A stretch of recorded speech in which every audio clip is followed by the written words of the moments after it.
Hi, this is Scott Garibay, and today we are going to talk about Dungeons and Dragons, and we're going to talk about Stranger Things. And what I want to do today is I want to begin a Gygastorian review, a Gygastorian guide. I want to create a Gygastorian guide of Stranger Things. So a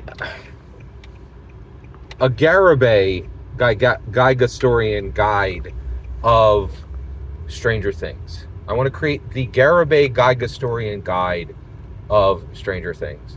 I want to present my view of what is being accomplished in Stranger Things for Americans as per my understanding of Gary Gygax's America today, modern America, America now, and Gary Gygax now, right? And there's a lot there.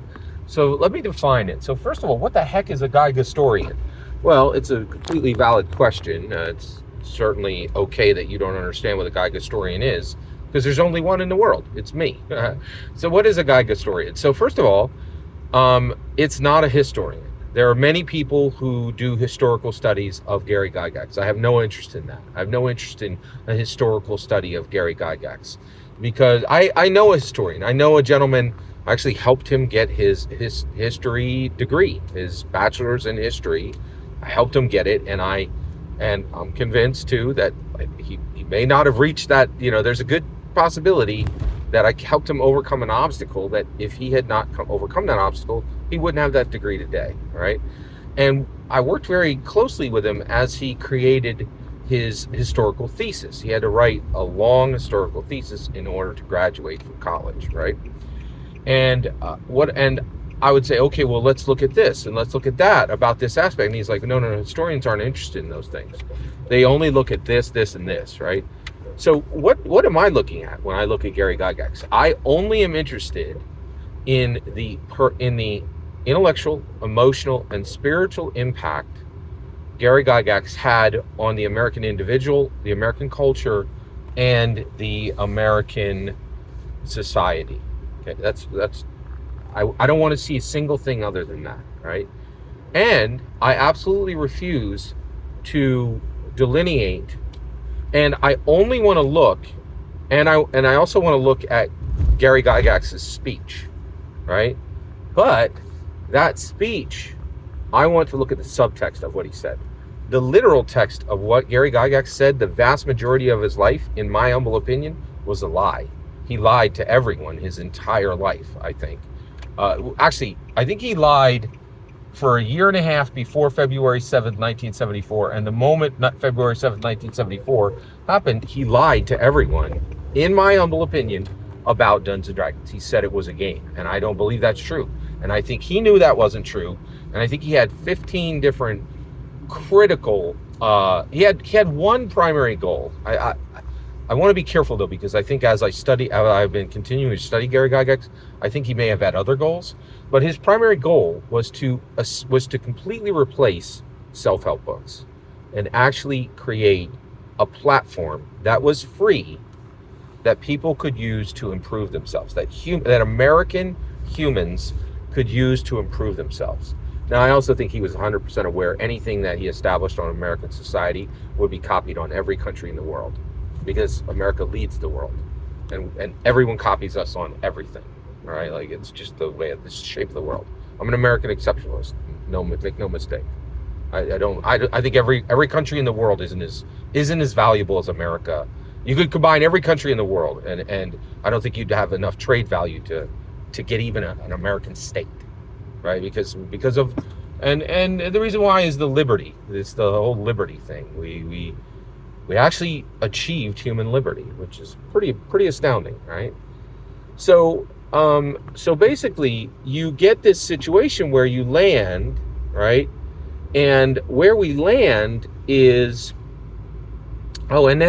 so I think Gary Gygax, and the reason he had to lie was it was putting broccoli in a cake. It was chopping up broccoli finely and putting it in a chocolate cake with chocolate ice cream. If you don't put human improvement methods into things that are winsome, nobody wants them. And I think that's what's happening right now with couch work. I think that's what's happening with the self-improvement book industry. They're worthless. They're not. They serve no one, actually, no one. I don't think they do any good for anyone. Neither one of them, right? And Gary knew this, and so he also lived through the dropping of, he lived through Hiroshima and Nagasaki. He was aware of how abominable the future of humanity looked and how terrible we were to each other. And he's like, I'm going to use art and literature, and I'm going to use art and literature to fix humanity, but I'm going to hide it from him. And I think that's what he did, right? So I want to see his intellectual, emotional, and spiritual impact on American individuals, American culture, and American society. And I do not acknowledge in any way that anything he did when he was alive matched anything he's doing now when he's dead. And I believe Gary Gygax is the first American whose dead speech is more important than his live speech, right? He said a whole bunch of things when he was alive. That was all subtext for a puzzle he had built. And that what we're seeing right now is his dead speech. And every day, Gary Gygax screams from his grave. And what is he screaming? Well, we're going to talk about that, right? But I want you to understand that the megaphone for Gary Gygax's dead speech today is multiple things. One, the D&D canon hardback. I talk about that every day, so I don't need to go further on that. The second is Stranger Things. I believe that Stranger Things is a megaphone of Gary Gygax's dead speech. And he's speaking to us every single day now through every single episode of Stranger Things. And I believe that a Gygastorian body of knowledge is incomplete without a myopic focus on what is being shouted from Gary Gygax in every single episode of Stranger Things. In my humble opinion. Every single word you just heard is my humble opinion. What's important is when I get to hear your humble opinion, when you get in the comments and send your traffic. Please consider liking, subscribing, and have a fetch millennium.